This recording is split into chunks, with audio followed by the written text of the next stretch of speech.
Foreign tourists are still coming into the United States. In spite of Donald Trump, in spite of the enhanced border security, in spite of the horror stories we have heard from foreign tourists being detained and then deported back to their countries because they didn't book a hotel for their entire stay, people are still coming into the United States.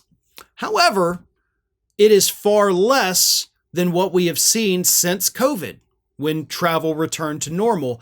And in fact, it is now being predicted that this year we could see a 10% reduction in the number of foreign tourists coming into the United States.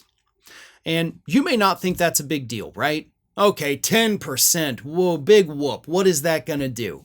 Well, according to economists and financial analysts and the labor market, it's going to cost us 250,000 jobs, and it's going to erase $23 billion from our GDP.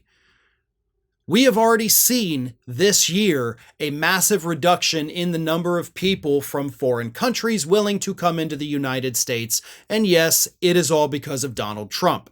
Some of them do not want to come in because they're unhappy about his trade war. Some of them don't want to come in because they're terrified of what the United States has become. And a lot of them don't want to come in, of course, because of this so-called enhanced border security that is sending well-meaning tourists to federal detention centers. You can't really blame them for that, right? Like people not wanting to come in because there's a chance ICE could just lock you away for a week with no explanation. I wouldn't do that. So yeah, we have this massive reduction that is going to cost us tens of billions of dollars and hundreds of thousands of jobs.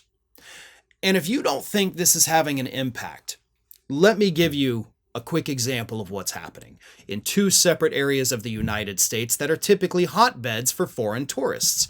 Those two happen to be Orlando, Florida, and Las Vegas, Nevada. If you watch any videos right now, and there's a lot of people that do content like this, I love Vegas, I go there frequently, so I see them all the time in my, algorithm.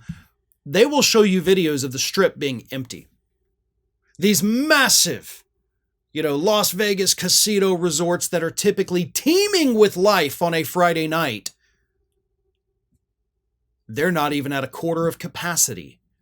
There's nobody there. And yes, that is a city that absolutely depends on those foreign tourists. Down in Orlando, Universal Studios just opened up a new park, Epic Universe. Grand opening, right?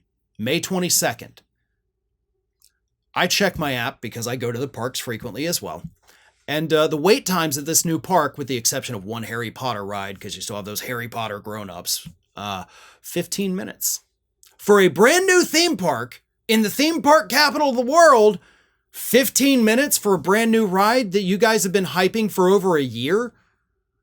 There's videos I saw yesterday of the park empty on a holiday.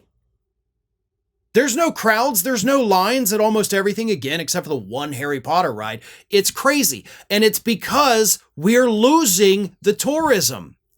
And the people in the United States, fearing a recession, are not necessarily as willing to go and spend all this money at a theme park or at a casino in Vegas because they don't know what's going to happen to them next month. People are being laid off. The cost of goods is increasing.